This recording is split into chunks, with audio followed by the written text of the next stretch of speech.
You're listening to the Inner Field Trip podcast, designed to help highly sensitive people and deep feelers explore unconscious biases so they protect their energy, stand on the side of justice, and become better ancestors. My name is Lisa Renee Hall, your host and tour guide. In this episode, I'm in conversation with Layla F. Saad, New York Times bestselling author of Me and White Supremacy. I met Layla virtually back in 2017. My blog post had just gone viral, or it was just about to go viral.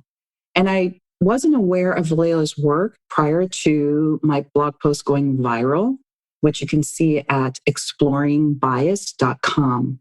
But I do remember that she was one of those voices, one of those people who shared my post on Facebook when she was using it regularly back in 2017.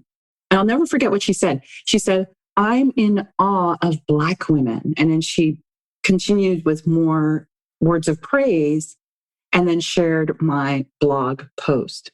So I went in search of who is Layla and what is she about? And that's when I found her blog post that had gone viral in August of 2017. To date, that blog post, I want to speak to white women about, or spiritual white women about white supremacy, was shared 250,000 times in just a few short weeks. And what galvanized or sparked Layla to write that blog post was what she witnessed in Charlottesville that took place a few days earlier to her penning that letter to spiritual white women. Although Layla was many, many miles away from the events which unfolded in Charlottesville, Virginia, back in August 2017, it concerned her because many of her clients who are spiritual white women are the mothers, the sisters, the cousins, the daughters, the wives of the many men who showed up that day in Charlottesville to chant, "We will not be replaced," or "You will not replace us." Since authoring that blog post, Layla has gone through many iterations of herself. And what I mean is that she's not changing herself to fit other people's ideas of who she should be, but instead it's a discovering of her own self and who she truly is. And the one thing I've admired about Layla through all of this is the way she upholds her boundaries. Here she is, a best-selling author, and it looks like she has her brand together. But that has come through many iterations of learning who she is and many iterations of different conflicts that have happened along the way, which has only helped her to grow and become more and more aware of who she is as herself, as an authentic being, without other people's labels being poured upon her. And so I thought it would be an apt conversation for Layla and I to talk about boundaries and what that looks like, and why it is that those who hold space for others to become anti-bias and anti-oppressive and anti-racist, why that takes a toll on the educators who take them through that journey. And why it is that if you are an anti-racism educator or an anti-bias facilitator or anti-oppressive teacher, why it's so critical that you carve out enough space for self-care. And we do so not so that we can withdraw to hide, but we do so to withdraw to recharge. I'm trusting that this conversation will help you understand why it is an act of self-love to uphold your boundaries, especially if you're highly sensitive or a deep feeler. You know how exhausting it can be to try to people please all the time. And oftentimes we please others by diminishing our own needs so that we can be supported and accepted and seen. But the opposite happens. The opposite is that we become tense and we feel trapped and we're extremely tired trying to satisfy everyone else's needs above our own. So if you're struggling with boundaries, if you're struggling with setting a clear border between you and others, then this conversation is going to enrich you and give you permission to start to say no. Because when you know what you're saying yes to, your no becomes easy. And that's a quote from William Urey's book called The Power of Positive No. Let me tell you a little bit more about Layla. Layla F. Saad is a New York Times and the Times bestselling author of the groundbreaking book, Me and White Supremacy. She's also the host of Good Ancestor podcast and the founder of Good Ancestor Academy. As a widely read writer, a globally sought speaker, and a popular podcast host, Layla is passionate about creating inspiration, education, and activation for personal and collective change in the world. Layla's work is driven by a powerful desire to become a good ancestor, to live and work in ways that leave a legacy of healing and liberation, especially for Black girls and Black women. Layla is unapologetically confronting the oppressive systems of white supremacy and patriarchy, while offering important teachings and tools for transforming consciousness, cultivating personal anti-racism practice, and taking responsibility for our individual and collective healing. Here's Layla.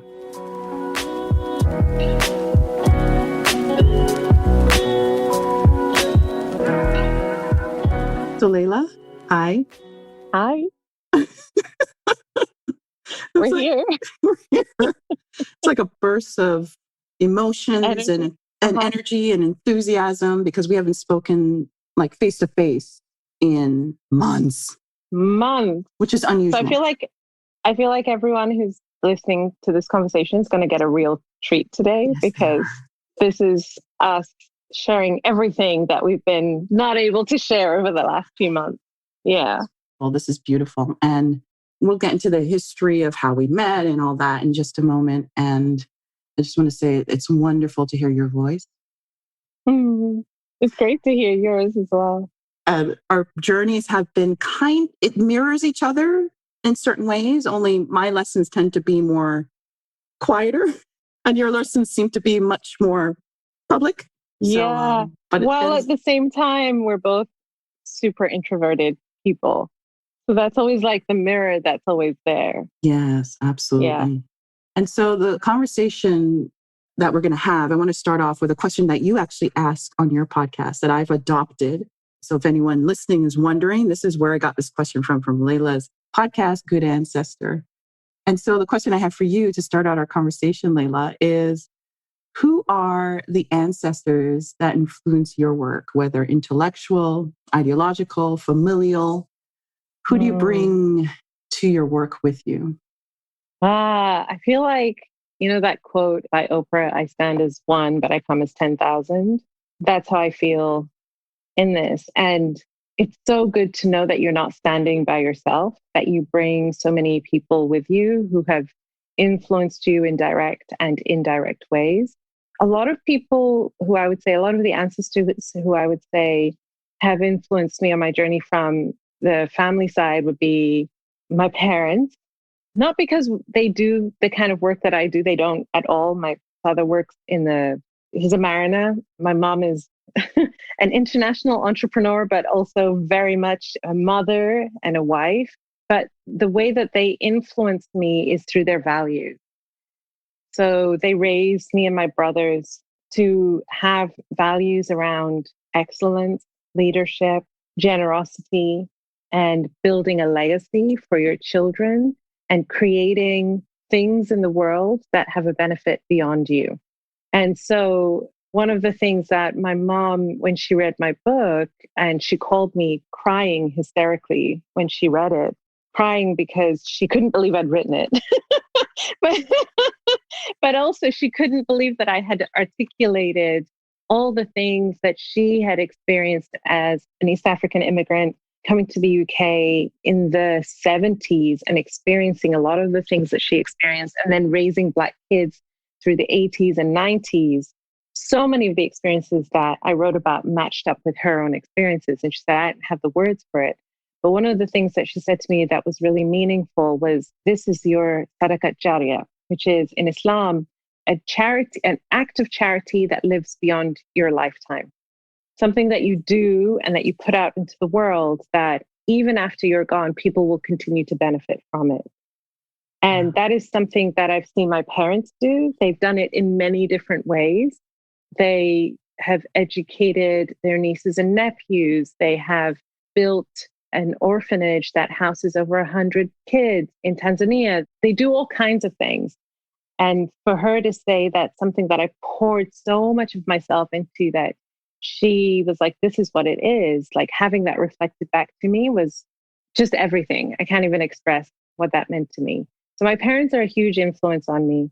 My maternal grandmother is the ancestor who comes into my dreams a lot of the times. And I take it, whenever she's there, I take it as a sign that something good is happening, or she's very happy with how things are moving in my life, or she wants me to know that I'm protected and that I'm seen. And so those are the familial ones. And then the ideological literary ancestors, Audre Lorde, Yeah, Octavia Butler, and so many others. I would say those two are the main ones. And I was rearranging my bookshelf today, just moving things around. And I have one of the shelves is actually an altar space to them both. And it was lower down on the bookshelf. So I moved it higher up today because I was like, I want to see your books and your faces every time I come into the office. They influence me, yes, as Black women who are writers and were very radical, both for their time and now, but also I think just for their complexity. They weren't just one thing. They weren't just writers. They were women who were really defining themselves for themselves, exploring themselves the entire time. We look back and see them as these like icons, but they were just people. You know, there were people like we are people.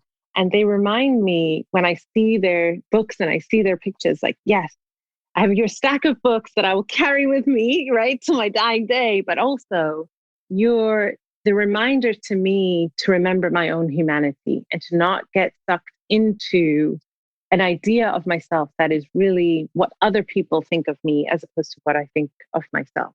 Brilliant. Brilliant. And you talk about the nuance, and I want to ask you about your relationship with your religion. I was raised in a fundamental Protestant religion, and things like crystals, essential oils, altars, ancestors were all frowned upon. And so I've had to come to terms with how I was raised in terms of my religion versus who I am to this day. And so you spoke about the nuance. So how do you build that nuance into your relationship with Islam? Yeah, I'm glad you asked this because I've had my journey of exploring spiritual modalities and belief systems and philosophies that were not Islamic. And I felt like that was a really important part of my journey because it became the point at which two things happened, maybe three things actually. I made a real connection to myself as a woman and what it means to not just be a Muslim, but to be a woman who is a Muslim. And the ways in which patriarchy plays a role in everything that we do in our entire lives, and including the wounds as well as the wisdom that I've inherited from my female ancestors. So that was really important. The other part was that it got me to see how there are things that may look different on the surface, but underneath they're the same. So I would explore things, for example, outside of Islam, and then I would be able to, oh, actually, we have this in Islam. We just call it something else.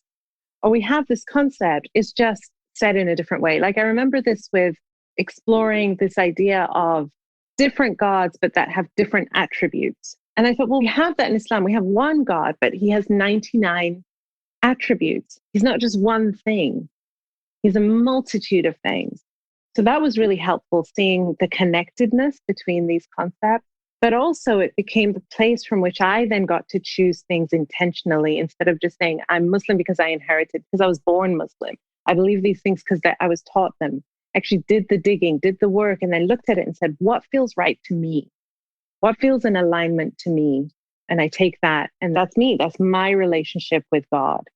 And so the nuance, I think, is that we own and accept that we're not just one thing. We own and accept that we have a responsibility to create our own relationship with God or creator or the universe, whatever that term is for you. And that you can be things that look opposite and it's all still you. Right. When we're recording this, the US election for president had taken place and they're still counting. Yeah. And it goes to what you said. It's like some people are vacillating between all these emotions. And I found as I was scrolling, someone said, you're allowed to feel all these things. You can feel Yeah. elation, the results you're seeing, and then you can feel fear. Like both are okay. Yeah. And both are human. Both are human. So this idea of living in the fullness of our humanity, which is what we are asking for as we are building an anti-racist, anti-oppressive world, we have to give ourselves that gift of being fully human. And what that means to me, at least, is that I have to accept that all parts of me are there, the parts that I like and the parts that I don't like, the parts that I'm proud to show other people and the parts that I'm ashamed of. They're all me. They make up all of who I am. And in that knowing and in that acceptance is a lot of freedom to be many things at the same time and not to make any of them wrong. Right. So true. So true. And especially with this work that both you and I steward, it's also accepting your ancestors, that they weren't all good and they weren't all bad. And so I see this deep shame that comes upon, especially white people that I work with, where it's like, well, I'm a fifth generation colonizer. And it's just this deep, deep, deep, deep shame. Yeah. What's the problem with that? What's the problem with? Well, I think I've seen this definitely when I've interviewed a few token white people on my podcast, not many. And when I asked them the question that you asked me, right? Who are the ancestors who've influenced you on your journey? It's a really uncomfortable question for them because they have to own the ancestors who were colonizers or enslavers or all of those things that come with it. And they don't want to make that connection or they don't know how to hold it and still be here in their full wholeness and full integrity. And what I've often said is like, you have to own it, but also that wasn't the only thing that they were, just like it isn't the only thing that you are. Right. So you can own it and take responsibility for it and examine the ways in which it influences you, what you have access to, how you think, how you treat other people. Right. Yes. Do deep work around that. And that's not the only thing that you are. And as we move on this journey, which is still so much slower going than so many of us would want it to be as we move to a freer world, yet it is moving. When we get to that world, I want us to be there and to be fully human and not to be leaving parts of us behind that we haven't we haven't done the work to integrate it into ourselves and heal from, right?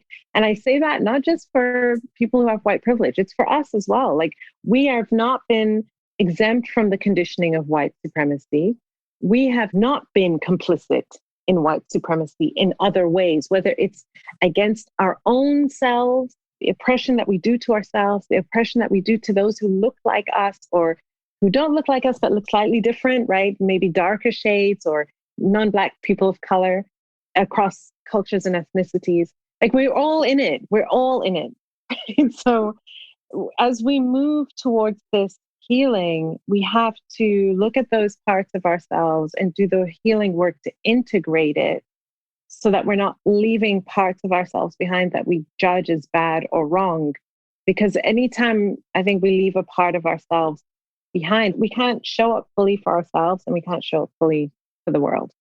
And that's why I believe the whole idea, I've seen people trying to lead webinars saying, fight your biases or 10 ways to squash your unconscious biases. And I look at that and I'm just like, no, that's the wrong approach. Yeah. Because we don't want to fight against that part of us that is dark and shadowy. What we want to do is also reveal. And then, reveal it and then accept that it's a part of, as you said before, the human experience. Yeah. I also think like fighting against it makes it this thing that is so unknown. You haven't revealed it. So you don't know what you're fighting. You just know that you're fighting this part of yourself that is bad. it's like you're constantly running away from yourself and you're moving from a space of fear. And when you're moving from a space of fear while holding the intention to be anti-oppressive, to be better, there's no space for love for yourself. There's no space for love for other people. So that then your actions become performative. The things that you do lack substance and depth. There's not a real sense of sincerity or integrity. It's not coming from this deep well space from within. So you can't sustain it also. You're ruled by your fear. You're ruled by your fear of who you are, who you think you are, who you think other people think you are. And you're just constantly in reactive mode. And that's why back in May, June 2020, when many of our platforms as anti-bias and anti-racism educators started to grow due to the death of George Floyd, I mean, I vacillated between, again, this nuance that a Black man died and my platform grew.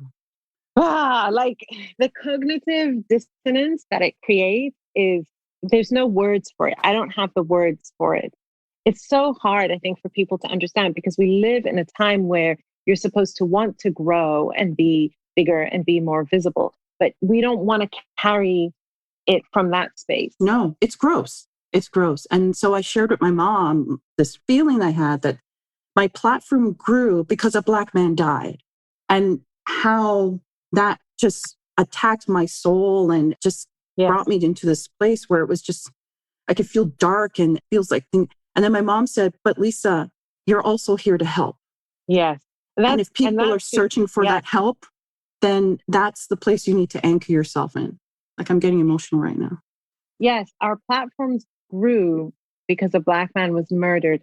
And they also grew because we have been consistently showing up, delivering work that is trying to help create a world where that doesn't happen. That was the part that I had forgotten, I think. Like that was the way in the end that I made peace with it, or some level of peace at least, because otherwise I was a mess. Like, I was like, how do I process this? That's right. There's no instruction manual, right? There's no book on how to process this. And yet we want to keep showing up still. And I think that's the thing that people don't see. So you talked about the urgency and this rush for people to be seen as one of the good ones. I can't tell you how many lists I'm on because people are just rushing to do things. A therapist with a large platform stole my prompts and passed them off as her own. And when it was come to my attention, she was at a march for Black Lives Matter when this happened. And so there's this rush to, I want to be one of the good ones. Look at me, I'm one of the good ones. I'm one of the good ones. Not realizing that part of this work is to hurry up and slow down. Yes. Which is part of that nuance again. Right, right.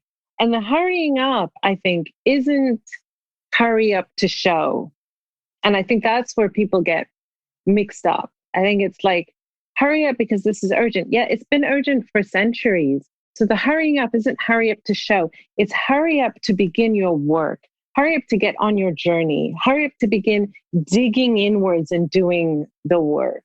That's where you need to hurry up. Yes, yes. Now, you have said that you were raised in the West and you live in the East. And for some, they will look at you and say, well, Layla, that means you have privilege. You're not on these lands here where we are fighting for our survival every day. Yeah. And so I don't know what type of privilege to even call that, but what is your answer to that statement? I mean, I agree. That is a privilege. It is a privilege not to have to live with the fear of myself, my husband, my mother, father, my children being harmed or killed by police. It's a privilege not to be impacted by COVID in the ways that many Black and brown people in the West have. Like, there's so many levels, the privilege that I have. And at the same time, I am a Black Muslim woman in a world that is anti-Black world over. And in many spaces and places and countries, also Islamophobic. So both of those things are true at the same time. And something that I have learned on my journey is I get to hold my experiences are real. Like my experiences with racism, my experiences with anti-Blackness are real. And I have to be extremely mindful to understand that my experiences are not like other people's experiences, also, that there are places and spaces where I hold privilege. I don't have in my body, I don't hold the intergenerational ancestral trauma of being enslaved by white colonizers. I don't have that. So, yes, both are true at the same time. And it doesn't erase my Blackness, right? So, all are true at the same time. And I think being mindful of that for myself is really, really important. And you know this, when I speak in my work, I don't speak about countries, I don't speak about politics, I don't speak about those nuances that have nothing to do with my experience. I speak about the personal work of anti racism, the ways in which white supremacy has infected us on a mental, emotional, spiritual level, and the work that needs to be done to go inside, to examine it and undo it. Absolutely. And I mean, I'm a second generation Canadian of Jamaican descent with Nigerian, Cameroonian, French, Irish, and Scottish ancestry. Yes, come That's true. a mouthful. Mouthful. And when I saw people critiquing Kamala Harris around her ancestry, she's a second generation American of South Asian and Jamaican descent, white supremacy doesn't stop to say, okay, well, your shade is not dark enough, so I'm not going to oppress you. Or, yeah, you were born only in the last generation. Yeah, so I'm not going to, like, nobody asked me when I go to the US to shop. I make the trip, I drive and go to you. No one stops to say, oh, are you Canadian before I racially harass you? White supremacy doesn't care. Doesn't care. Right. There may be levels to the ways that you experienced it, but you're not exempt from it. I think that's really important to remember, and especially as it relates to anti-Blackness. All right. So we're going to come back in a moment, Layla, and continue this conversation. And we'll do so after this sponsored message.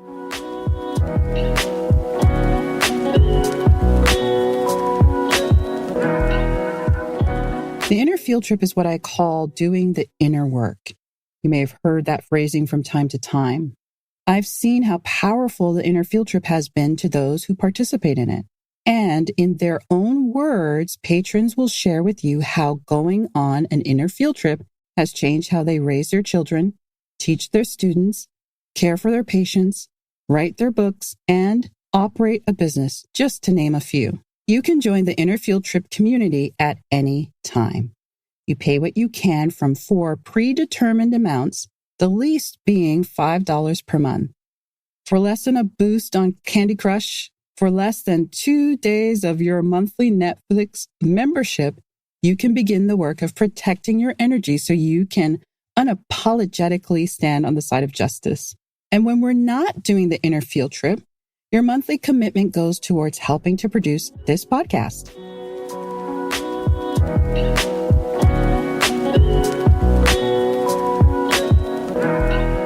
And we're back. I'm in conversation with Layla F. Saad, New York Times and The Times best-selling author of Me and White Supremacy. I just love saying that. When you got news that your book made it to the bestsellers list, we were sitting in a car driving to the American Authors Museum in captivating Chicago. And it's a beautiful place, both the city and the museum. The museum was amazing. And I recorded that moment. And while you were sharing the news with your agent and then your husband, I'm like in the back saying, yeah, I told her weeks ago that it would make the bestsellers list. I told her. And then I'm saying, yeah, it's not about me, but I just want to make sure that I'm part of this history. Anyways, so since then, you've done a lot of interviews, especially with movers and shakers in the literary world. But I was very, very, very, very, very interested when you had an interview with one of the most high-profile executives here in Canada, where I was born and lived. And this person owns, and I have to be careful what I say, because if I say what they own, then every Canadian listening will know exactly who I'm talking about without me even having to say their name. But because this isn't about the person, it's about the pattern, we're going to leave the name out. And so this person, a high profile executive, married to another high profile executive, they're like think of the power couple in your country who owns a lot of stuff and are extremely wealthy. And this is who I'm talking about. And they won't boast about their wealth because, well, they're Canadians and like all Canadians are quiet about these things. But you canceled an interview that this high profile executive was going to have with you. It was going to be on their platform and with their audience. And they have a lot of clout here in Canada. And you were like, got to cancel. And I was like, oh, no one says no to this person. And yet my friend Layla did. Wow. Yeah. So tell me about that experience. Oh. So you know that I haven't talked about this anywhere Good. online. And that is intentional because it wasn't just that she didn't read the book. It was that I had a conversation with her, between her and myself, that was extremely harmful. And that she, I think, didn't recognize how harmful it was. But that even when we shared with her, and I specifically wrote her a very long letter explaining all the reasons why it was harmful and what I expected and what I had been told would happen and what happened instead and why it was harmful and what specific actions I would like to see with regards to repairing harm done and making apologies, that letter was ignored. And I've never heard back from herself or that company. So I spent a lot of time deciding what it was that I wanted to do in that situation, and ultimately made the decision not to talk about it publicly. And so I won't go into the specifics other than what I've just shared. And this is the most I've shared anywhere because I didn't say anything about it publicly. But I do want to share why I've chosen not to say anything publicly. And I know you will understand this as a Black woman in this work.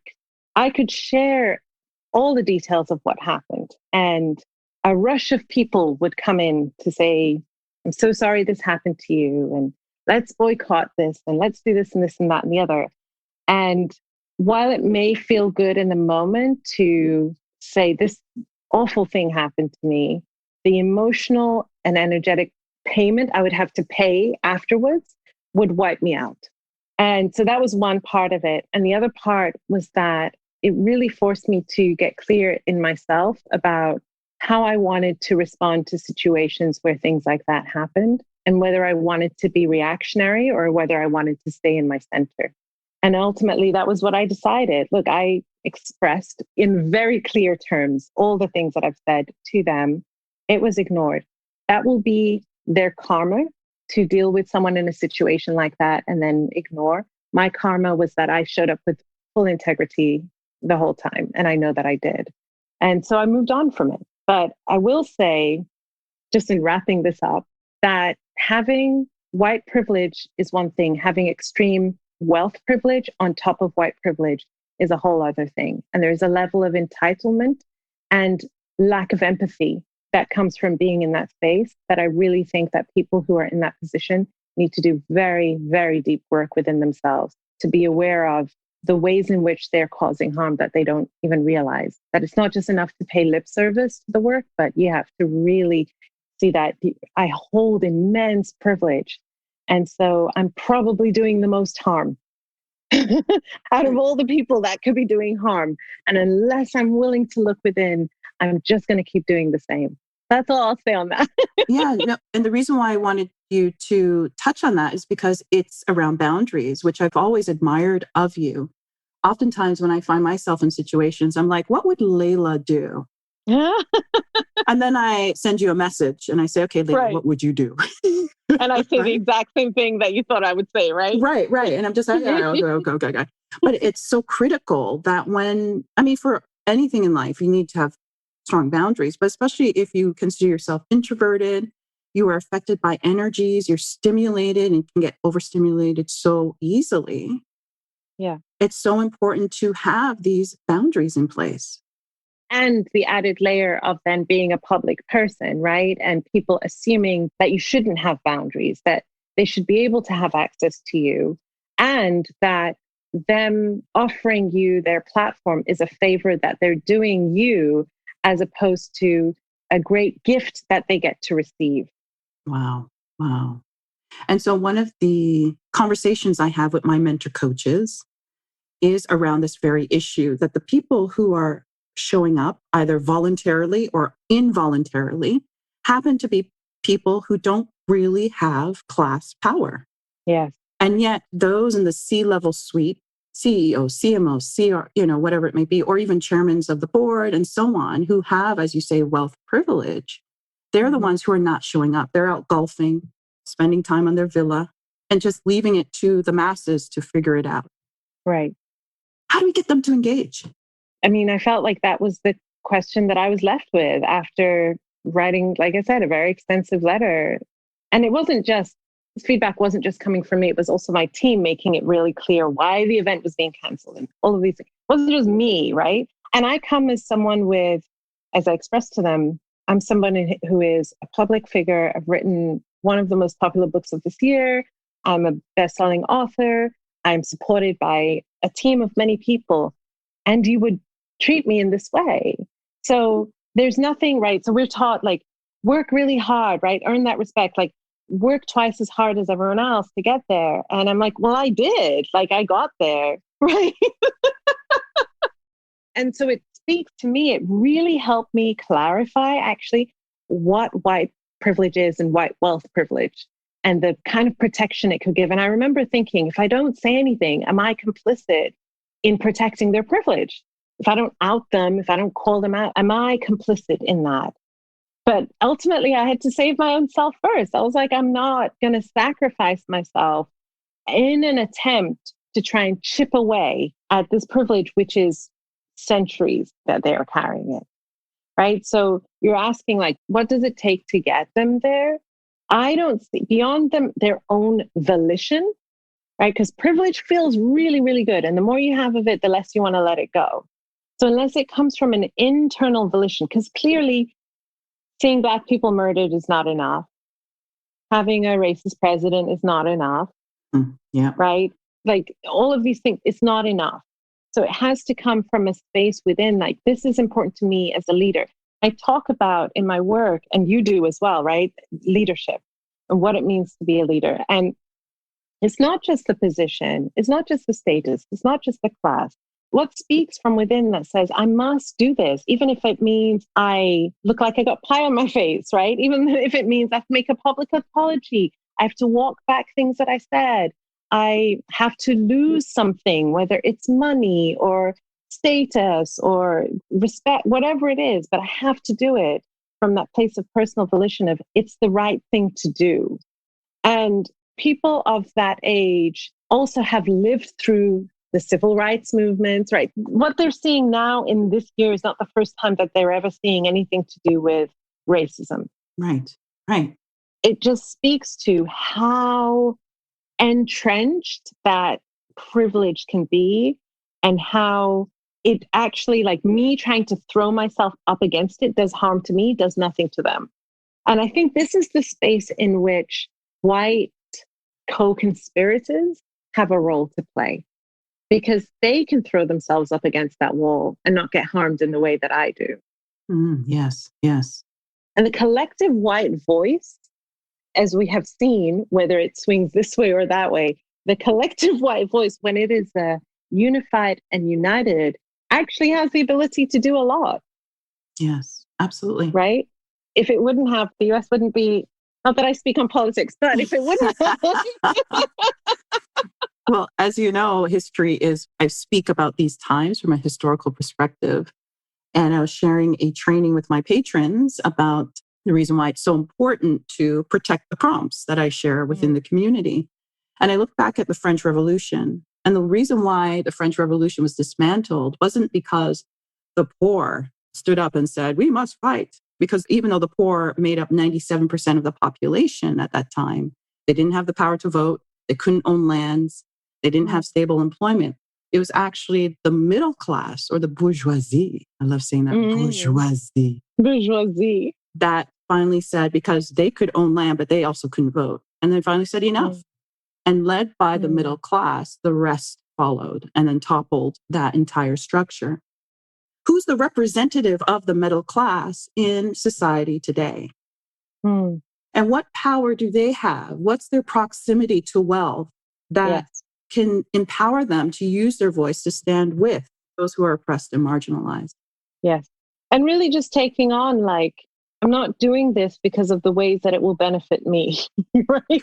Right. But that would require us to have like group think and to see each Right. other. And It's that I'm doing this because it's the right thing to do. And this is why this concept of being a good ancestor is so important to me and is something that I clung onto as a way to save myself from just how emotionally violent and emotionally laborious this work can be. It was my bigger thing.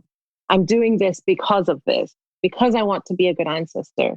Because when I look at the realities of the day-to-days of it, it's really hard. Right? Right. And if I'm just looking at what's happened today or this week, I don't know why I'm doing it. But if I look at beyond me, now I have something bigger than me, and that keeps me moving forward. But I also know that it's really resonated deeply with my readers and my listeners as a way to turn the tide on what their ancestors did, the ancestral lineage that they have, and creating a new lineage of ancestorship that is one that does the right thing because it's the right thing to do and not just because of the fringe benefits that they'll get as a result of change happening. And that will look different. Like if it's just march in the street because it's the right thing to do and everyone will say I marched in the street, that's not good answer. Like, yes, go march, right? But also what else are you doing, right? In what ways are you following, uplifting the leadership, the scholarship, the activism of Black and Brown people? In what ways are you having those closed door conversations consistently over time to like chip at that wall of privilege of those who have more? That work is that good ancestorship work. And you and I have talked about the deifying of us as stewards of this body of work that has been birthed within us and how dangerous that is. Mm-hmm. With my patrons, some of them, I tell them that when you do your writing prompts and you post your reaction, you may not get a like from me. You may not get a response. And you have to sit with that and ask yourself, am I posting to get validation from Lisa? Am I posting to be seen by Lisa? Or am I posting because there's a bigger purpose I'm trying to get to that is independent of this person that has created this body of work? Yes. Yeah. I had the same when I was doing the Me and White Supremacy Instagram challenge. And I remember I made the conscious choice from day one not to like any of the comments, like any of the journaling that was happening. And I remember seeing comments from some white women like, oh, like, why is she not? Am I doing this right? Responding to right? And I would say, like, I know that's what you're looking for is that positive reinforcement or that validation that you're doing the right thing or that I have co-signed that you are an ally. And that's not what this is about at all. That's not what this process is about. It's not what this work is about. And while I proudly own the work that I do and honor the journey that it takes to birth the work that I do, at the same time, I also have to remove myself from it for myself, because if I'm so connected to it and then so connected to the feedback that comes with it, I then start to create an image of myself that's based on what the world is telling me about myself as opposed to who I intrinsically am from the inside. But that's a really dangerous position to put yourself in because, as we know, people like to build a pedestal and then chop it right down. And I think that is the unsafest place for us to be. Yeah, and we see this. I know you come from the coaching world. I've come from the coaching world where there's this cult of personality. And so I'm going to this event to learn about marketing stuff, but then this person has set themselves up as this, oh, look at me, I'm so, and then all these testimonials glorifying them. And yeah, as you said, it's dangerous and it's uncomfortable for me, at least. It just feels like something is deeply wrong there. Like for me, when it gets to that place, that's when I'm like, okay, I'm out. I got to take a break. I got to take an Instagram break. I got to take a social media break. I'm trying to actively stop that. Yes. Because it's not seeing your humanity. It's not seeing the fullness of your humanity. It at doesn't all. mean don't honor us, right? It doesn't mean don't follow us, don't uplift our work. It doesn't mean that. It also doesn't mean that you get to construct who we are, because we're so much more than our body of work. There's so many other parts of me that are just as important. And first of all, like freedom is very important to me. So anytime I feel like someone's trying to put me in a box, I react in very violent ways. Recoil. Yeah. Ooh. Yeah, like it's not a good reaction. And I want the freedom to be able to, I hope I live a very long life, right? I don't want to become an ancestor soon. Don't get me wrong. Like I want to live a very long life. Me too. Yeah. I got a lot of things still left to do. A lot of things I want to do, a lot of things I want to experience. And across that lifetime, I want to be able to explore all the things that call to me. And right now, the body of work that I'm stewarding is me and white supremacy. And I feel very honored and very privileged to steward this work. And like as the years go by, more things are going to pour forth from me that are just as important and that may not be related to anti-racism, right? May not be related to teaching other people, like may just be a personal expression, an artistic expression, an expression of myself as a mother or a wife or a woman or whatever other parts of me are there. And they're just as valid. And so I think we both react in the same way, which is that we feel very squirrely when we feel somebody trying to define us as one thing. I know both of us don't like being called activists because No. we don't identify as such. No. And even like anti-racist educator, like, yeah, I put out this body of work, but I don't just call me that. That's one part of what I do, but it's not everything. So, and in a world where Black women especially are confined to these stereotypes and to these roles, part of my freedom work for myself is busting all of those and saying, no, actually, this is what I am. And this is what I am right now. You come back to me 2 years from now, you might see another part that you didn't expect to see 2 years ago, right? Like I'm constantly evolving and it's okay that I am and it's good that I am. And it's good that you are. When I started the intro and to introduce you, I talked about how we met. Yes. And then the friendship that grew from there with your blog post going viral in August of 2017. And then I had a blog post go viral in October 2017. And I didn't even know who you were. And there you were sharing my stuff. And then, just like, oh, okay, that's nice.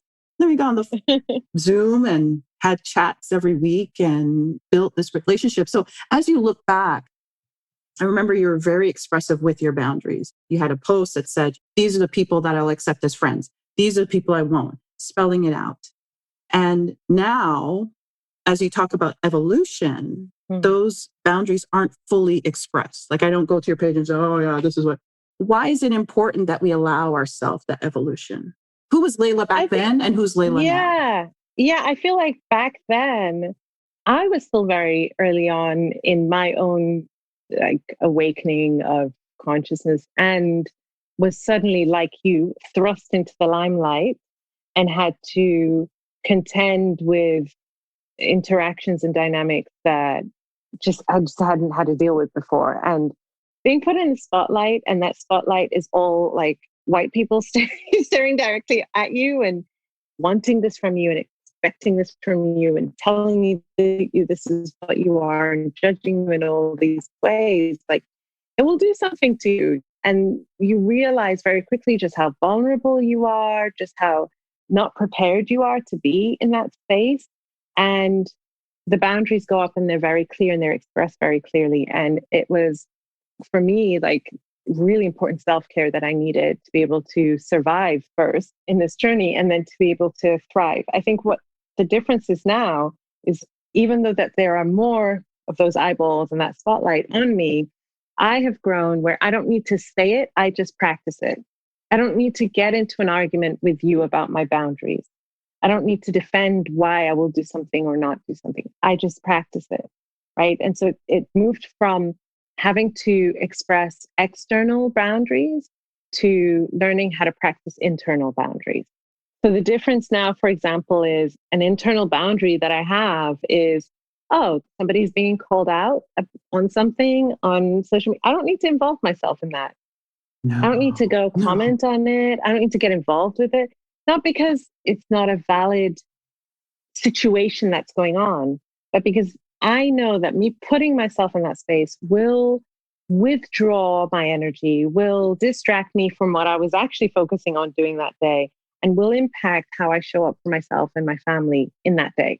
Wow. So, an internal boundary is don't get involved. It's none of your business. Keep it moving. Do your work. And really, you Right? then teach people how to get your reaction. Yes. And I remember you taught me this actually.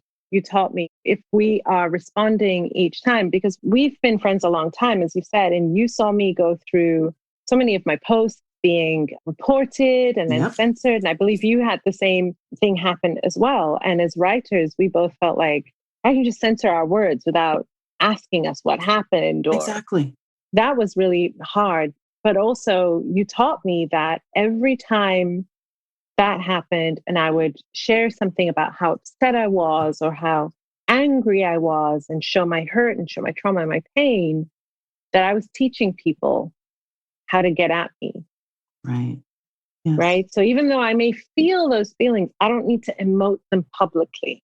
I emote them with my people Yes. who, right, who are my friends, who I feel trust with, who I know it won't go further than them, and who will hold space for me to feel my emotions, but also remind me of who I am and remind me what my values are Yes. and how I want to hold myself in the world. That is the difference. Yes. And some of those conversations I even look back on because it's like, maybe I'm in that situation now. I'm just like, as I said before, what would Layla say? And then I look through the thread and I'm like, oh, yeah, that's right. That's right. That's Yeah, right. We don't get involved. we don't get involved. It's like I could come up with a list of Lisa and Layla's boundary tips, and that would be one of them. And of course, it would be different, right? If you are like you and I who do this work, those boundaries are going to look different than someone who is white that needs to talk to Uncle Racist or Grandma Bigot about the things that they're saying. So in some ways, there are boundaries that can be shared between us, between you and I as educators and them as people in family situations. And then it's a little different too. Yeah, and you just made me think of a scenario that arose today where nothing bad happened, don't worry. But I realized in responding to a particular email that this is a situation because it involves me as a parent. This is a situation where I may not be as well boundaried as I usually am because it could indirectly impact my children. And my mama bear comes out, right? And it's like, I may accept to do things that I wouldn't necessarily do if it was just me. So I had that realization and thought, you know what? Like, I need to call on my team because they know what my boundaries are. They know what my standards are, and they can help me to uphold those boundaries to this person in a way that I would want to if they were anyone else in a situation that didn't involve my kids. Right. And so having that level of self awareness today was very important to me because it was like, you're the boundaries queen, but in this situation, you're willing to give some leeway here. Why? Especially when it is a situation that potentially you could come to harm if you're not careful. Right. So sometimes you have to bring in other people. And that's why I'm very happy to be the friend that gets called on when a situation arises and it's, how do I deal with the boundary here? You're excellent with that. You're really good with that. It's just like, yeah, what are you doing, Lisa? Like, this is it. This is what you should be. This is it. Do this, right. this, and that's it. What is it? There's no situation here, right? So I'm glad to be that friend, but I'm constantly learning as well because different situations will evoke different parts of us. So sometimes it's easier to, let's say, hold a boundary with a friend or someone external, but maybe not with your mother or your spouse or your children, right? And that's where you have to think, okay, I got to be a little bit more creative here. In the boundary is all about self-love. That is what the boundaries are for, is self-love.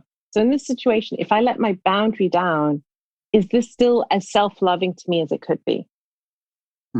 Yes. Good question. And if not, why am I willing to not be as loving to myself as I deserve to be? Yeah. I have a couple more questions because I know we could be here all day, but I'm going to ask you one more and then we'll close off. I think, and around boundaries, one of the things that you And one of my sisters also said the same thing. But last year, when I had these really challenging conversations with some business owners that wanted me to join their coach academy, and I remember reaching out to you, and one of the things you shared with me is that you have to have some sort of list or a personal constitution, or when it comes to speaking gigs, what do you need, instead of being open to what they can give.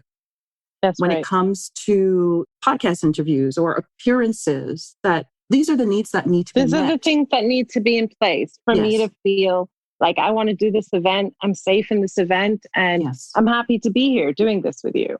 Yes, yes. And that goes for anti-racism work. That goes for becoming anti-bias, anti-oppressive, is what am I going to say yes to?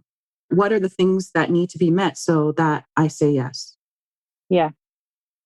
You want to know what those things are for me? Yes. So when it comes to my work, as we said earlier, you have to have done the book. Like, why am I having a conversation with you, especially a long form conversation? It's one thing to be doing a media feature and it's a story, right? That's one thing. If I'm having an extended conversation with you, a podcast interview, we're doing a talk, we're doing an event, and you have white privilege, there is no way that I'm going to be in that conversation with you unless you have done the book. And I mean done, not read, journaled, not read. And some people can fool you, right? They'll say, well, but they don't realize that their cadence, their somatics, their energy betrays them every time. Within minutes. So that is a non-negotiable for me. And it's not because I want to say, you did my work. No, it makes it safer for me to be with you, first of all. Absolutely. Secondly, it offers the listeners a much deeper layer of conversation that is of better value than a surface layer where we're just parroting the things that are in the book anyway. Yeah. Why did you write the book? When did you know?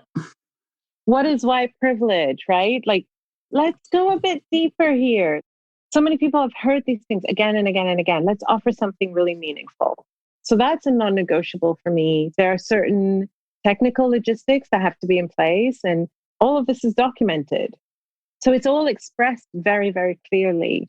In order to be able to get to a stage where I'm speaking in a space, many things have happened that don't even involve me before that point. And I'm privileged to be in a space where I have a team that can support me in that way. But even when I didn't, I would ask the questions. I would say, we're not doing this until this is in place. Right. I set the standard. My team doesn't set the standard. I set the standard because I know what I need in order for me to feel safe, in order for me to feel good. I made this point about self-love, but even greater than that, or in addition to that, as a Black woman, one of the ways that I've been conditioned by white supremacy is to so undervalue myself and undervalue the worth that I bring to the table. And I have so learned how to value the worth that I bring to the table. And so I make everyone very aware of that, right? This is what this level of work is. This is what I'm bringing. So this is the level of respect that is required. This is the level of honoring that is required in order for us to have a very nourishing interaction mutually, not just one-sided for me to feel good about myself. No, mutually for us to feel this went really well. We're so glad we did this. This is so helpful. I got so much from this. That all has to be in place. And so I think that is developed over time. I think, like you said, it has to be written down. You have to be really clear. And you have to know why. Why do I need this to be in place? Yes. Not just willy-nilly, just choosing things, right? I need this in place because of this. So for example, one of my things is that anytime we do an event, the way that we do Q&A, it's very moderated. It has to be. Yes. Tell us why, Lisa. Why does it have to be moderated? You're going to get all type of ratchet responses. People are going to come up with their trauma, their drama. I can't tell you how many people, even in my direct messages, tell me about their father's suicide. It's just, you don't know me. And so people come in with what's your question? And they come in with their long list of all the suffering that they've had and how you're wrong. And it can be a mess. Yeah. I feel like this work, it will teach you to have boundaries. Even if you didn't want to, you'll learn just to save yourself. So that's from a work perspective. From a personal perspective, it's just a very strong part of my values that I have to feel free and I have to feel that I'm being authentic to myself. And sometimes that gets me in trouble. Like sometimes I say something and my husband's just like, you know what I mean? Like you're being kind of selfish or you're not being flexible here or, Right, right. and it's like, I get it. Some things I'll give, but this has to be in this way. And even if you would do it differently, we're different. I feel like my friends are very well boundary people anyway. This never happens as something that comes between us. Right. Right. We're very respectful of our own personal boundaries. So it never causes a conflict between us. But I think sometimes with people who are maybe more acquaintances or peers or people that we know but don't have a deep relationship with, like, well, they think I'm being a bitch, basically. If I say no to this request, okay, so then I'm a bitch, right? Like I'll try, I'll try as best as I can to politely say no. And my no is my no, and I don't have to explain it. And if that upsets you, I mean, you're valid to that upset, but that's your upset. My time is so precious. That's how I feel. I feel like our time is so precious. And where we choose to give our energy to says a lot about how we prioritize ourselves. That's it. That's it. And for me, when you talk about time, someone had asked me one time, who's your mentor who inspires you? And I said, history. History is my mentor. History is my teacher. History is the only thing I answer to. Because in 7 generations, will people look back and say, Lisa did good work. Layla did good work. That's it. I remember the year that you spent waking up every single day and yes, 365 days, waking up at 4 a.m. every single day to journal. Even and weekends. Even weekends, even when you were sick, whatever it was, what was going on, you did your journaling and you just made it such a priority and you valued your time and what you were putting into it. And there were certain things I remember you said that you wouldn't say yes to an event that was very late the night before, because then that would mean that you wouldn't be able to get up early the next day to do your journaling, right? And the event is something in public that people can see, and the journaling is just you at 4 a.m. But that was more important to you. And it says so much about how you prioritized yourself and what was important to you, and that you defended it, like no matter what. Absolutely. And sometimes I think we're afraid to do that because of how it makes us look to other people or what projections other people could put at us, because they don't really understand why we're doing what we're doing. That's it. And the part of like growth is allowing people to have the thoughts and feelings about you that they have, and not feeling like you need to over explain what your priorities are and why you do what you do in the way that you do it.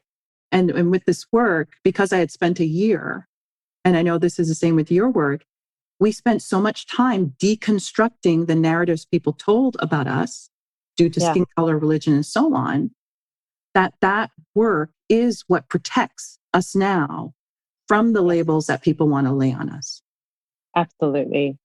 100%. 100%. And I feel, and we talked about this earlier, but maybe we weren't recording yet when we talked about this, but we were talking about how the real juice and the magic and the wisdom for us actually comes in the quiet, reflective time away from people, where we may not even look like we're doing anything. Right? We're just walking or sitting, thinking, staring off into space, right? Coloring. Like we don't look like we're doing anything. Reading a book. And that's where all the magic is happening.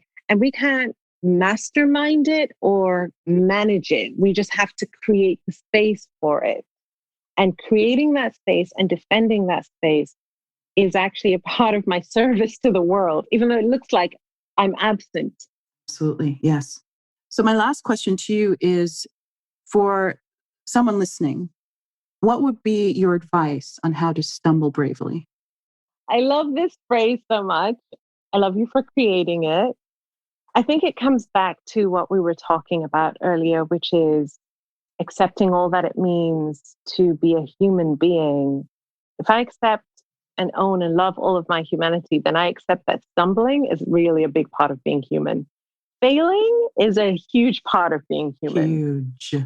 learning the same thing over and over again and yet still making the same mistake again and again and again is a part of being human, right? All of these things are a part of being human, but that bravely, like that, and for me, one of my values is courage, right? Having that courage, having that braveness to say, I know if I do this, I'm going to fall and hurt myself, possibly hurt other people because I'm not fully aware of all the things that I need to be aware of. But I'm going to jump. I'm going to take that risk. I'm going to take that step because it's in the right direction. I know it's in the right direction. I know that it's better to stumble bravely than it is to stand still and be safe. Yeah. Layla, it was beautiful being in conversation with you. Thank you.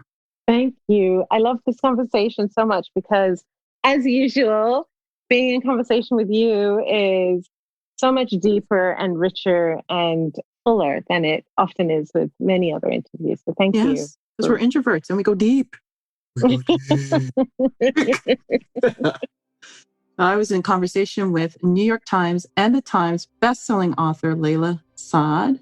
Book is entitled Me and White Supremacy. You can find out more about Layla and the resources mentioned in this episode by going to www.innerfieldtrip.com. Just search for episode 12. My name is Lisa Renee Hall. Stumble bravely.